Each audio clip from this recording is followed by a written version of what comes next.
suite, les principaux titres. Le président Abdel Fattah al-Sisi reçoit au Caire son homologue soudanais Salva Kiir à Madrid. En Irak, quelques 25 millions d'électeurs votent aux urnes pour choisir parmi les plus de 3002 candidats. Et enfin en Russie, 16 morts dans le crash d'un avion qui a transporté des parachutistes civils.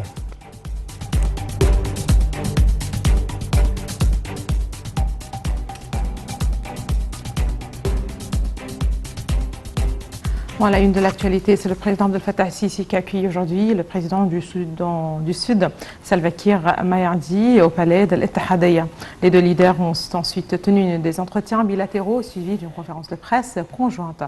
Lors de cette conférence de presse, le président al-Sisi a déclaré ou assuré sa fierté vis-à-vis des relations stratégiques qui lient l'Égypte et le Soudan du Sud, ainsi que la volonté politique conjointe pour soutenir les relations dans tous les domaines. Le chef de l'État a déclaré que les deux pays se sont mis d'accord sur le fait de poursuivre les consultations politiques dans les dossiers concernant le développement de situations dans l'Est de l'Afrique et le Corne d'Afrique. Le président al-Sisi a mis l'accent sur le soutien de l'Égypte de l'effort déployé pour renforcer la réalisation de la période transitoire dans le Soudan du Sud et d'y restaurer la paix. Le président al-Sisi a ajouté que lors des entretiens entre les deux pays, les moyens justement de renforcer les relations sur tous les domaines, ou plutôt sur tous les volets politiques, sécuritaires et économiques ont été examinés. En ce qui concerne le barrage de la Renaissance, le président Sisi a enjoint d'arriver à un accord loyal et contraignant concernant le remplissage et le fonctionnement du barrage. De son côté, le président sud-soudanais Salva Kiir a affirmé avoir reçu une promesse d'Addis Abeba de poursuivre les négociations concernant le barrage de la Renaissance après la formation du nouveau gouvernement. Kiir a ajouté que le Premier ministre éthiopien affronte actuellement des défis, notamment dans la région de Tigré, où le conflit dans cette région a mené au report des négociations.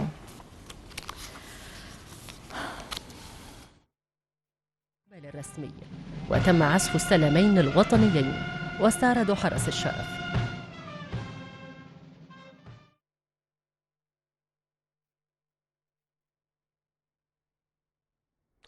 D'autre part, le président égyptien Fattah al-Sisi s'est également entretenu aujourd'hui avec le chef de l'Assemblée nationale sud-coréenne des moyens de renforcer la coopération bilatérale dans divers domaines. Le chef de l'État s'est exprimé sur l'attachement mutuel de deux pays à renforcer la coopération bilatérale, en particulier l'élargissement des investissements coréens en Égypte et la lutte contre la pandémie du coronavirus.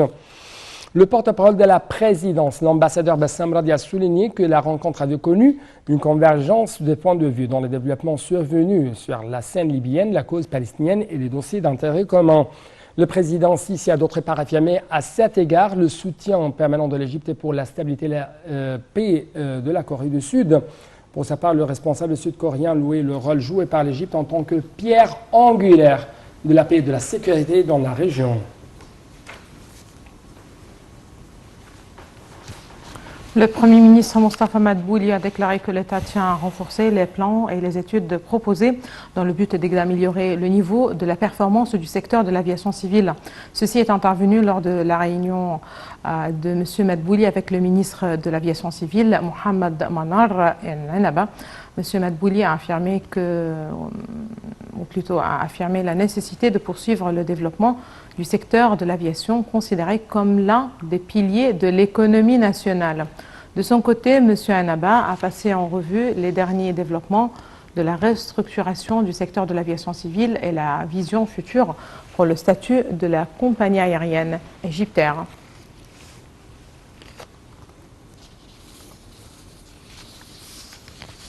Au milieu des strictes mesures de protection et de prévention, la nouvelle année scolaire en Égypte a débuté aujourd'hui dans toutes les écoles de la République, ce après 2 ans des études en ligne à cause de la pandémie du coronavirus. Pour sa part, le ministère de l'Enseignement et de l'Éducation a affirmé l'achèvement de la vaccination de 90% des professeurs et des administrateurs, outre la mise en place d'un plan de protection élaboré par le ministère de la Santé pour protéger la santé des étudiants.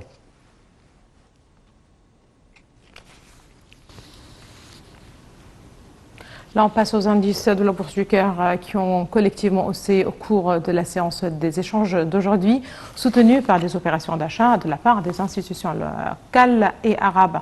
L'indice principal, le GIX 30, a augmenté d'environ 1% au niveau de 10 662 points et les indices secondaires, le GIX 70 et le GIX 100, ont haussé d'environ 0,1%.